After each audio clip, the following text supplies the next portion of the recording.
Bonjour à tous et bienvenue pour cette nouvelle vidéo carterie, marque-page. En tout cas, ici, c'était la réalisation d'une étiquette cadeau pour la Saint-Valentin. Et pour réaliser cette étiquette, j'utilise un format étiquette. C'est un die comptoir du scrap. Vous avez pu voir en début de vidéo, il en existe plusieurs formats.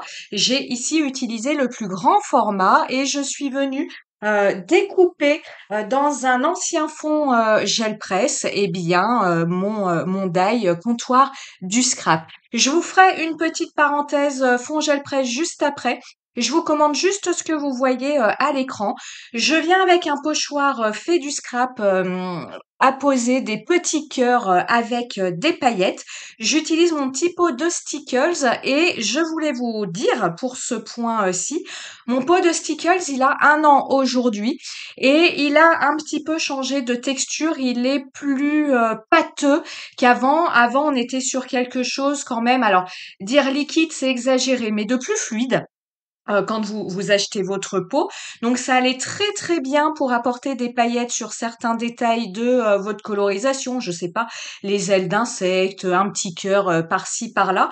Là maintenant, ma colle est devenue beaucoup plus pâteuse, beaucoup plus épaisse. Donc il est plus compliqué pour moi de l'utiliser pour apporter voilà de la petite brillance, des petites paillettes sur certains petits détails de la colorisation.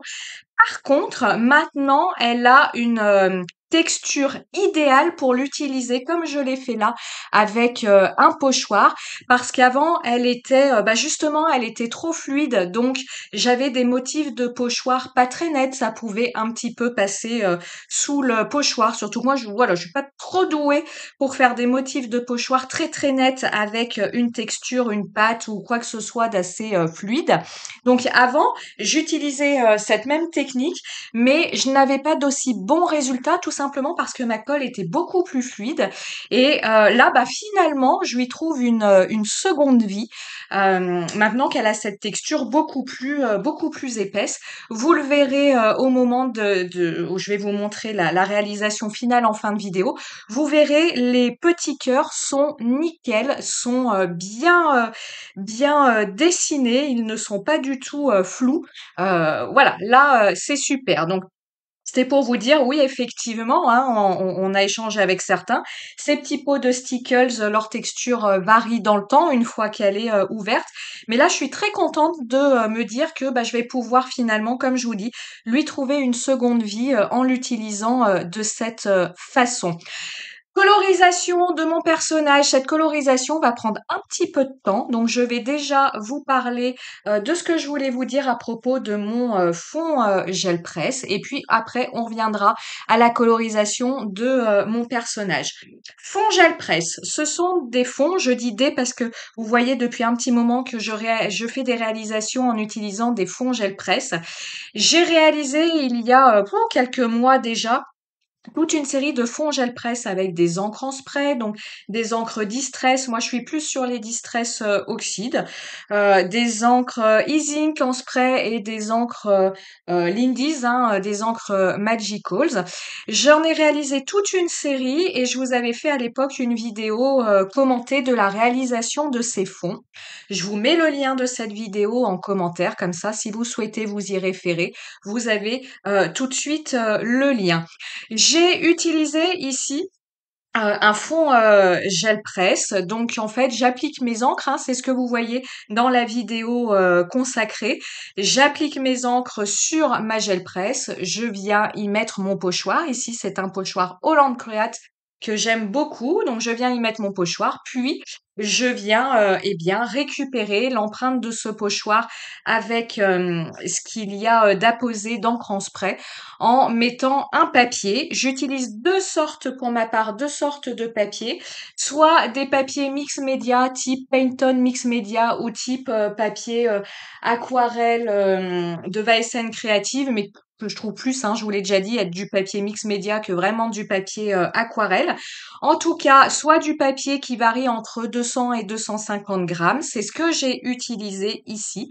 Ou parfois, j'utilise également, vous pouvez le voir dans la vidéo, des papiers imprimantes, donc de 80 grammes. Pourquoi j'utilise ce type de papier-là? Tout simplement parce que le papier imprimante est beaucoup évidemment plus fin que le papier mix média. Donc vous aurez des empreintes avec ce type de papier-là beaucoup plus nettes, beaucoup plus précises de vos pochoirs comparativement à l'utilisation d'un papier plus épais. Donc ce que j'ai envie de vous dire, c'est si vous voulez une empreinte de votre pochoir à la gel presse assez floue, utilisez un papier mix média, celui que vous avez, il sera très très bien. Utilisez quand même un papier souple, hein. Si vous y allez avec du papier aquarelle, tout de suite dans du 300 grammes et puis du papier qui est assez rigide, votre papier n'ira pas dans les creux du pochoir et vous aurez une empreinte je sais même pas si vous aurez une empreinte vraiment très très définie. Donc si vous voulez quelque chose de flou, papier mix média. Si vous voulez quelque chose, une empreinte bien plus précise, utilisez du papier à imprimante. Vous allez me dire, oui, mais enfin, t'es bien gentil, le papier imprimante, 80 grammes, qu'est-ce que tu veux qu'on en fasse? C'est hyper fin. Eh bien, qu'est-ce que j'en fais, moi, de ce papier-là? Puisque aujourd'hui, hein, certaines utilisent du papier fin pour travailler en fond avec des collages. Moi, ce ne sont pas mes pratiques, mais tout simplement, votre papier fin, eh bien, vous allez venir le coller sur un papier plus épais. Détourer ce dont vous avez besoin de détourer hein, avec un die ou autre et la magie est opérée, c'est ce que j'ai fait pour certaines réalisations hein, que vous avez pu voir passer récemment avec des fonds gel presse. Donc ces papiers plus fins, eh bien je viens simplement les coller sur un papier plus épais et je l'utilise comme un fond de carte lambda. Voilà ce que je voulais un petit peu vous expliquer par rapport à la gel presse aujourd'hui. On va passer à la colorisation. Donc vous le reconnaissez, c'est un personnage Stamping Bella qui est sorti cette année et je viens le coloriser aux luminances de Caran d'Ache. Décidément, les crayons de couleur, ça restera ma colorisation favorite. Mais vous êtes beaucoup à m'avoir fait la petite remarque, mais plus de façon rigolote en me disant, mon Dieu, ça doit te prendre un temps de dingue. Oui, la colorisation au crayon de couleur, ça prend extrêmement de temps. C'est ce qu'il y a de plus long, en tout cas dans ma pratique entre, l'aquarelle, les marqueurs à alcool. Le crayon de couleur, c'est ce qu'il y a de plus long, mais je trouve le résultat tellement, avec les luminances en plus, tellement intense, tellement plein de détails. C'est un vrai moment de méditation pour moi puisque je trouve, hein, vous me direz si c'est pareil pour vous, mais je trouve que quand vous vous appliquez à faire une colorisation, eh bien vous ne pensez, à rien d'autre. Si vous pensez à quelque chose d'autre, paf, en tout cas moi, je fais plein de bêtises, donc je suis finalement obligée de me concentrer sur ma colorisation. Ce tampon, je suis venue le tamponner sur du papier Pantone Mix Media. Hein, je vous rappelle, lorsque j'utilise des crayons de couleur à la cire, je préfère le Mix Media qui est un petit peu granuleux. Lorsque j'utilise des crayons de couleur à l'huile, vous verrez prochainement notamment des colorisations au polychromos. Je suis passée à du papier lisse, donc j'utilise le papier aquarelle Smooth White là de Vaesen Créatif. Le Python lisse, je ne l'ai pas, mais je suppose qu'il irait tout aussi bien. Les luminances, vous l'avez vu au moment de réaliser mon dégradé là pour le cœur ou le bleu, je vais vraiment venir travailler en couche sur couche. Vous le voyez là, on le fait en direct. Je viens sélectionner 3 couleurs. Je viens appliquer ma couleur intermédiaire sur toute ma zone à coloriser. Je viens ensuite, vous le voyez, appliquer ma couleur la plus foncée là où je veux un ombrage plus foncé. Et je viens comme ça jouer en mélangeant les couches entre ma couleur la plus foncée, l'intermédiaire, ma couleur la plus claire et en dernier lieu, je viens appliquer, si je le souhaite, un crayon beaucoup plus clair pour appliquer une zone de lumière. Ce crayon beaucoup plus clair n'est pas forcément le crayon blanc. Pour mon cœur, j'ai utilisé le blanc rosé de luminance pour avoir quelque chose de vraiment fondu avec ma colorisation. Pour le bleu, j'ai utilisé le bleu le plus clair que propose Luminance. Et puis pour la partie ocre, eh bien j'ai utilisé un beige clair pour apporter une zone de lumière.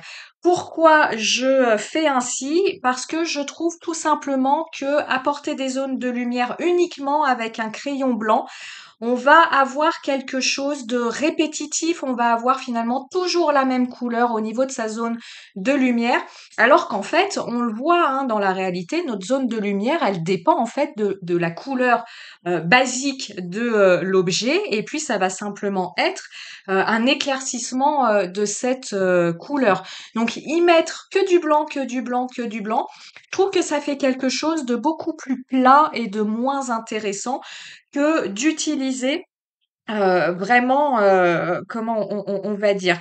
La couleur de base, mais la couleur la plus claire que vous ayez, hein, finalement dans vos accessoires.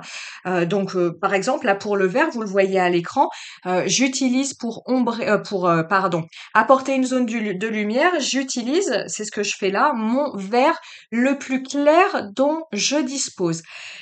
Évidemment, vous pouvez mélanger ensemble vos gammes de crayons de couleur. Donc, si vous avez, je dis les luminances parce que c'est ceux que j'utilise ici, parenthèse, 1h30 de colorisation pour mon personnage. Je voulais noter parce qu'on me le demande souvent. Si vous avez les luminances, mais que vous ne les avez pas tous, et que dans une autre gamme de crayons de couleur, vous avez besoin d'un vert clair pour éclaircir votre couleur, n'hésitez pas à mélanger vos gammes de couleurs. Je ne le fais pas. Pourquoi? Parce que j'ai énormément de crayons, donc je trouve toujours à l'intérieur d'une même gamme de quoi coloriser mon personnage. Et puis, je trouve que pour vous, pour les vidéos, c'est plus simple d'à chaque fois utiliser une gamme de crayons de couleur plutôt que de tout sortir. Ce serait un petit peu, le bazar et puis pour moi aussi tout simplement. Mais vous de votre côté, n'hésitez pas à aller piocher, à aller, faire vos dégradés en utilisant, différentes marques de crayons de couleur. Il n'y a aucun souci à associer ensemble, les crayons de couleur et il n'y a aucun souci à associer ensemble des crayons de couleur à l'huile et des crayons de couleur à la cire. Et le plus important, je vous dirais, si vous souhaitez progresser, continuer à progresser, tout simplement faites des essais. Vous l'avez vu en début de ma colorisation, je vous ai montré mon nuancier des luminances. Je fais énormément de nuanciers. Je suis une accro aux nuanciers, même s'ils sont faits, je les recommence d'une autre façon et c'est un excellent exercice pour tester des combos couleurs, tester vos crayons pour vous entraîner à réaliser des dégradés et puis pour vous entraîner à vous faire un petit recueil de dégradés. Pourquoi pas, comme je vous le dis, en mélangeant vos gammes de crayons de couleurs. On en revient à ma réalisation. Le Love ainsi que le petit amoncellement d'étiquettes que vous voyez à l'écran, c'est un tampon Shoe and Flowers. J'ai pas retrouvé les références parce que c'est un vieux tampon. Je me demande même si j'ai retrouvé les références, c'est hashtag Love 1, la planche hashtag Love 1. C'est vraiment, on le voit dans le design de la planche, un très ancien tampon. Je ne suis pas sûre que vous puissiez le retrouver. Mais enfin, voilà, hein, le mot love, je t'aime, enfin, toutes ces choses-là, on en trouve sur beaucoup de planches actuellement. Je viens, toujours pour donner du relief à ma petite carte, je viens faire le tour de celle-ci en utilisant ici, c'est la couleur Distress Oxide Chips Saphir. Bref, mon anglais est toujours lamentable, mais c'est un bleu foncé. Pour faire le tour de mes cartes, en général, je regarde mon fond de carte, de quelle couleur il est composé. Je prends la couleur la plus foncée, donc ici c'est le bleu, et je viens, tout simplement reprendre cette couleur pour faire le tour de ma carte. Et si vraiment je veux énormément faire ressortir le bord de ma carte, je viens utiliser comme ici le bleu, puis je viens juste faire les bords de ma carte à la Versafine couleur nocturne, la Versafine noire.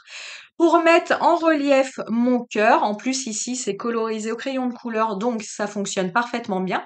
Je viens ajouter de l'Aqua Alors là, c'est pas l'Aqua de Nuvo, c'est la même chose mais de la marque Spectrum parce que je n'avais plus d'Aqua de Nuvo et je n'en trouvais plus. Et Spectrum fait exactement le même produit. Comme toujours, vous avez les liens matériels dans l'article de blog, pardon, que vous retrouvez en descriptif de la vidéo.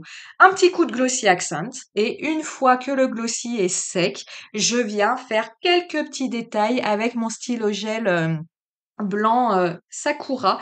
Je suis passée à ce type de stylo gel par rapport au marqueur acrylique blanc, tout simplement parce que je trouve qu'il a un débit plus régulier que mes marqueurs acryliques, à condition de prendre la taille 10. La taille 8, elle fonctionne beaucoup, beaucoup moins bien. La taille 10, vous avez un débit bien régulier, puis vous voyez le trait est fin, ça fonctionne très, très bien. Voilà, cette petite carte est terminée. Petite parenthèse humoristique pour ceux qui sont encore là. J'ai galéré pour le détourage. Mon Dieu, je suis pas sûre de le refaire. Enfin, je vais le refaire dans longtemps, ce tampon-là, hein. Je vous souhaite une bonne journée et d'ici là, faites bien et amusez-vous bien. Ciao, ciao.